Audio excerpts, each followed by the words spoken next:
देश के अंदर कितनी बेरोजगारी है, कितनी भुखमरी है, कितने ज़्यादा लोग जो गरीबी में जीवन जी रहे हैं। अभी यहाँ पर कोई तो बिना भूखे सोया हुआ है, कोई नहीं भूखे सोया हुआ है। महंगाई देखिए क्या महंगाई है? पहले से ज्यादा है। आप गैस सिलेंडर जो 300 मिलता था, आज अच्छा, महंगाई तो बढ़े रहे हैं हमेशा। 14 से पहले महंगाई कितना था? 14 से पहले महंगाई बताइए। 14 से पहले कितना महंगाई था? दोनों रेल आपस में टकरा रहे हैं, दोनों इंजन उसके, और विकास पूरी तरीके से गायब है।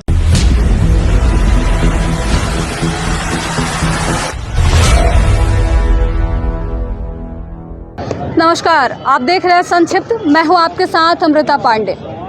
अभी हम राजधानी पटना में हैं। लोकसभा का चुनाव चल रहा है। पूरे देश में ये महापर्व जो है वो चल रहा है। बिहार की अगर बात करें तो 2 चरण का मतदान अभी भी बाकी है और इस क्रम में जनता से जानने का प्रयास करेंगे इस बार कौन है इनकी पसंद। क्या लगता है इस बार जो इलेक्शन हो रहा है इसमें कौन पसंद है? प्रधानमंत्री नरेंद्र मोदी या फिर तेजस्वी यादव? प्रधानमंत्री नरेंद्र मोदी जी ने विकास के जो वादे किए थे, 2 करोड़ नौकरी क्या पूरे हुए? जनता जवाब जानना चाहती है। जनता मंदिर मस्जिद के मुद्दे से ऊब चुकी है, क्योंकि जनता के पास मंदिर मस्जिद इबादत के स्थल हैं, मंदिर मस्जिद राजनीतिकरण के स्थल नहीं है। और जनता जान चुकी है प्रधानमंत्री केवल झूठ बोलते हैं। प्रधानमंत्री कभी मंगलसूत्र की बात करते हैं, प्रधानमंत्री कभी 25 करोड़ की गर्लफ्रेंड की बात करते हैं। एक प्रधानमंत्री होकर इस तरीके की भाषा का उपयोग करना कहाँ तक जायज़ है? इन्होंने निश्चित तौर पर प्रधानमंत्री पद की गरिमा को नष्ट कर दिया है। और भारत के इतिहास का अगर सबसे झूठा प्रधानमंत्री कोई है तो नरेंद्र दामोदर दास मोदी हैं। और बिहार की बात कर लीजिए, और पलटू चाचा की बात तो अलग ही है।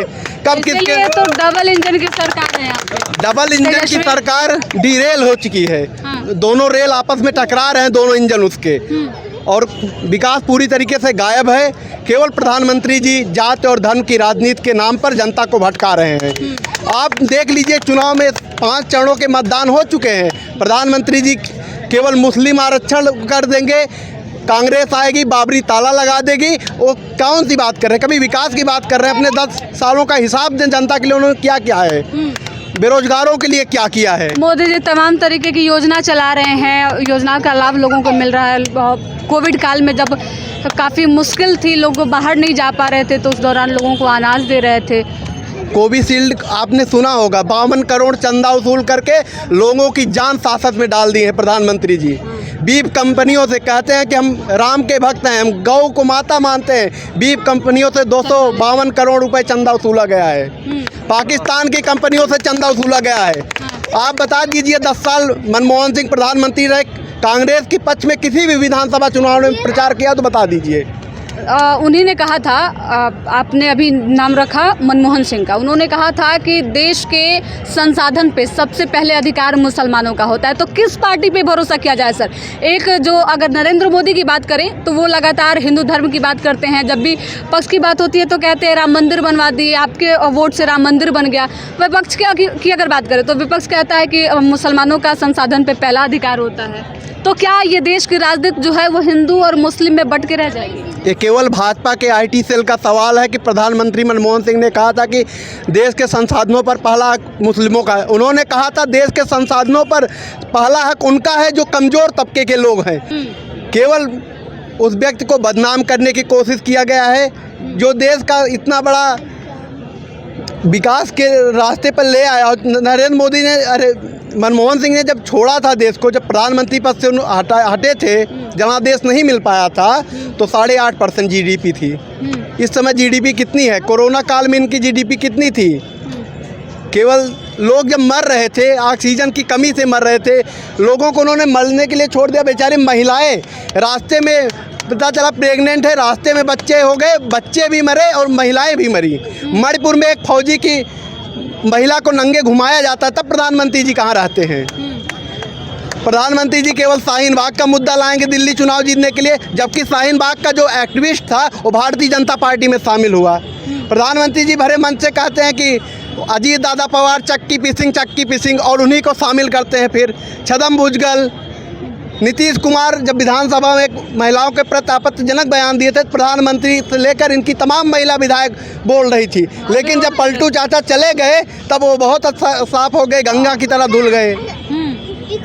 क्या लगता है जिस तरीके से वार पलटवार की राजनीति चल रही है, एक लाइन कौन किस सुन। पे भारी पड़ रहा है? हाँ सर। एक हमारे शायर है गोरखपुर के राजेश राही साहब, उनका एक लाइन है, कहानी से नहीं जाता पहेली से नहीं जाता, ये छाला न जाने क्यों मेरी हथेली से नहीं जाता, उन्हें आना पड़ेगा गांव की गुमनाम गलियों में, क्योंकि सदन का रास्ता उनकी हवेली से नहीं जाता है। वार पलटवार की राजनीति में जिस तरीके से अभी देश की राजनीति चल रही है, कौन किस पे भारी पड़ रहा है सर? इस बार आरजेडी पूरी तरीके से सब पे भारी है, नो डाउट। जनता भी जान रही है किसका काम कैसा है, वक्त आने पे पता चल जाएगा सभी को।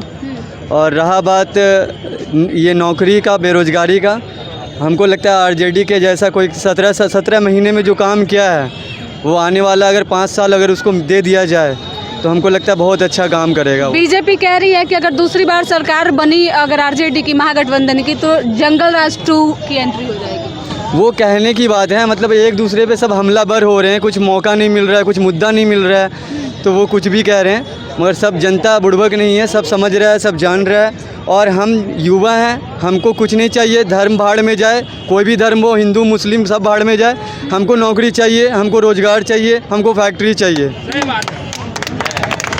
क्या लगता है इस बार वार पलटवार की राजनीति में कौन आगे दिख रहा है? नहीं, हमें तो बिहार में फैक्ट्री चाहिए।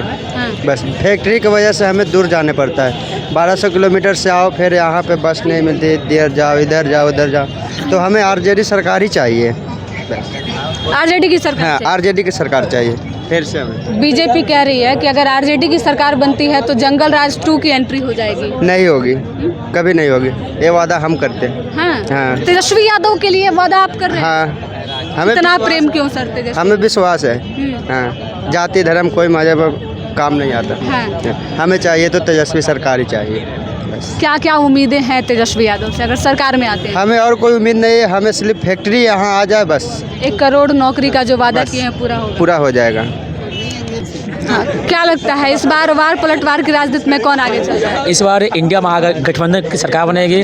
मोदी सरकार पूरी तरफ से जो है वो गिर जाएगी इस बार, क्योंकि युवा जितने भी हैं, जितने भी युवा सब बेरोजगार होते जा रहे हैं। सरकार जो होता है 10 साल से कोई भर्ती नहीं दे रही है, कोई वैकेंसी नहीं आ रही है, सिर्फ राशन दे रही है। जीवित रहिए, जाइए अंगूठा लगाते रहिए और जीवित रहिए, वोट देते रहिए।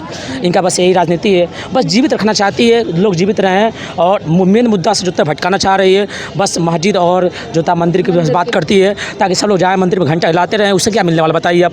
मंदिर आस्था विषय में मानता हूँ, आस्था विषय मैं यूपी का हूँ, यूपी से रहने वाला हूँ, जिला देवरिया का रहने वाला हूँ, लेकिन बताइए उसका क्या? उससे जितने युवा इसमें जितने भी यहाँ दिखाई दे रहे हैं आपको, उनसे क्या मतलब है? उनको बस क्या चाहिए? रोजगार चाहिए, रोजगार चाहिए। कोई सरकार हो, कोई सरकार आए, किस चीज़ में विकास हो या ना हो, उससे मतलब नहीं। उनको एक रोजगार मिल जाए ताकि वो अपना जो होता है अपना खुद का जीवन निर्वाहन कर। किस सरकार से उम्मीद है सर? किससे रोजगार? ये इंडिया महागठबंधन सरकार के देखिए, इस बार घोषणा पत्र देखिए, जैसे सरकार बनती है तैसे 30 जो होता है 30 जनवरी 30 ये मतलब जो होता है। कैसे यकीन करेंगे? मोदी जी भी 2 करोड़ रोजगार का वादा किए थे, वो तो पूरा नहीं क्योंकि मोदी सरकार रोजगार का वादा तो किए थे, लगातार 10 साल से कोई भी परिवर्तन नहीं किए हैं। बस जो अपना पोशाक पहनते हैं, नया ड्रेस बदलते हैं, इस देश से उस देश में यात्रा करते हैं, बस इस नेता का उस नेता से बस बात करते हैं, कोई बात नहीं करते हैं। बस अब यही बस सरकार बदले इस बार, और कोई नई सरकार, नया प्रधानमंत्री चेहरा दिखा जाए, ताकि जितने युवा हैं इसमें। प्रधानमंत्री का चेहरा कौन होगा सर अगर इंडिया गठबंधन की सरकार? अब इसका अभी रास्ता तो साफ नहीं हुआ है, लेकिन अब आने वाले समय में कुछ दिन में तय हो जाएगा क्या होगा। 5वें चरण का चुनाव हो गया सर, अभी तक प्रधानमंत्री का फेस डिक्लेयर। ये 4 जून को तय हो जाएगा कौन बनेगा कौन नहीं बनेगा।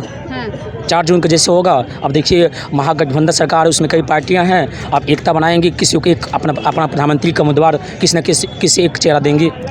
लेकिन मोदी सरकार क्या है, मैं मानता हूँ, मैं पहले में मोदी भक्त था, पहले मोदी बहुत सपोर्ट करते, लेकिन मैं देखा कि इतने सालों से यूपी में जो होता है 2018 के बाद अभी तक कोई भी शिक्षा की भर्ती नहीं आई है, न वो टीजीटी का आई है, न पीजीटी का आई है, और न ही जो होता है वह किसी टीचर का नहीं आई है आज तक। और वही रीज़न है कि मैं इसमें जो होता है बीपीएससी का जो होता है टेट का पेपर देने आया हूँ, टीजीटी पीजीटी का पेपर देने आया हूँ। क्या रीज़न था हमको यूपी बिहार आने का? क्योंकि बिहार सरकार जो होती है, तेजस्वी जो सरकार है, वह जो होता है लगातार जो होता है हर साल हर 6 महीने में देखिए लगातार भर्ती दे रही है। कितनी टीचर नियुक्ति हो गए यहाँ पर, इसलिए जो होता है ये सरकार मतलब रोजगार का श्रेय पूरा तेजस्वी यादव को जाता है। हाँ इसमें भी नीतीश कुमार कह रहे हैं कि हमारी जब सरकार बनी थी तभी हमने 10 लाख नौकरी देने का वादा किया था और उसको सरकार पूरा किया। बनी क्या थी। ये वादा जो अभी नौकरी तेजस्वी यादव ने दिया है, ये वादा नीतीश कुमार का था? नहीं, नीतीश कुमार का नहीं था। नीतीश कुमार तेजस्वी यादव दोनों लोग थे, बट उसमें ज़्यादा फोर्स तेजस्वी यादव का था। उनका ज़्यादा महत्व था। वो अपने बल पर मुख्यमंत्री उप मुख्यमंत्री रहते हुए ये सब जो होता है, ये सब जितना जितनी भी नियुक्ति है सब अपने बल दिलवाए हुआ। और ये सरकार जो होता है, मैं सरकार मानता हूँ सही, कुछ पक्ष में सही है, देश के आंतरिक मामले में या देश के विपक्ष जो होता है अंतर्राष्ट्रीय कूटनीति पक्ष में ये एक तरफ से सही है। बट जो होता है देश के अंदर क्या हो रहा है, आंतरिक हलचल क्या है, देश के अंदर कितनी बेरोजगारी है, कितनी भुखमरी है, कितने ज़्यादा लोग जो होता है गरीबी में जीवन जी रहे हैं। आज तक कोई भूखे नहीं मर रहा। वो ज़्यादा है। कहाँ कौन है? देखिए तो अभी यहाँ पर कोई तो बिना भूखे सोया हुआ है। कोई नहीं भूखे सोया हुआ है। महंगाई देखिए क्या महंगाई है? पहले से ज़्यादा है। आप गैस सिलेंडर जो 300 मिलता था आज अच्छा। देखिए तो महंगाई तो बढ़े रहा है हमेशा। 14 से पहले महंगाई कितना था? 14 से पहले महंगाई बताइए। 14 से पहले कितना महंगा था? महंगाई तो बढ़े रही है। सुनिए 450 का सिलेंडर मिलता था, 1200 का मिलता है। हमसे बताइए 14 से पहले कितना था? 2006 में 450 450 सर 2003 में बताइए सर जी। 2003 में क्या अब बात की जब 2003 में भाजपा की सरकार थी, अटल बिहारी वाजपेयी प्रधानमंत्री थे। देखिए वहाँ उस ओहरी का कितना था सिलेंडर का दाम? 250। और 2014 में कितना हुआ? 600। 600 नहीं था। 600 नहीं था। 14 में कितना हुआ? अगर बात आप इस तरीके से करते हैं हाँ। तो जब उनकी सरकार थी 450 रुपये का सिलेंडर मिलता था, ठीक है, और अभी 1200 का सिलेंडर मिलता है। अगर आप इनकम की बात करते हैं तो उस समय 200 रुपये इनकम था, अभी 400 रुपये हुआ है। 200 इनकम बढ़ा, लेकिन सिलेंडर का रेट इतना क्यों बढ़ गया? 300 सिर्फ सिलेंडर का रेट देखिएगा, बाकी जीएसटी खाने के सामान में दही दूध लेते हैं जीएसटी लगता है, हर चीज पे जीएसटी लगता है। अगर जो हम कहीं से परीक्षा देने आ गए ठीक है। जैसे ना पटना में रेट देखो, उस जगह भी जीएसटी देना है। पटना का रेट क्या है? पटना का जो मजदूर अरे है, किराया 800 रुपया लेबर है। मेरा घर है यहाँ। सरकारी आंकड़ा है। सरकारी वो मतलब नहीं है। वो मतलब सरकारी आंकड़ा माना ग्राउंड रिपोर्ट में ग्राउंड की बातें होनी चाहिए सर। ग्राउंड रिपोर्ट में ग्राउंड की बातें होनी चाहिए, जो जमीनी हकीकत है उसी पे हम बात करें। एक इनकी मंत्री हैं। देखिए, अगर सरकारी आंकड़े की बात करें तो सरकारी आंकड़ा जो होता है वो आप भी जानते हैं, हम भी जानते हैं, इनकी मंत्री सब लोग महिला जानते हैं। बाल विकास कल्याण मंत्री स्मृति ईरानी 13 रुपए किलो चीनी बिकवा रही थी मेठी। आज तक जनता 13 रुपए किलो चीनी पा ही नहीं, उनको खोज रही है कहाँ चली गई। चलिए, अभी हम लोगों से बात कर रहे थे, जानने का प्रयास कर रहे थे।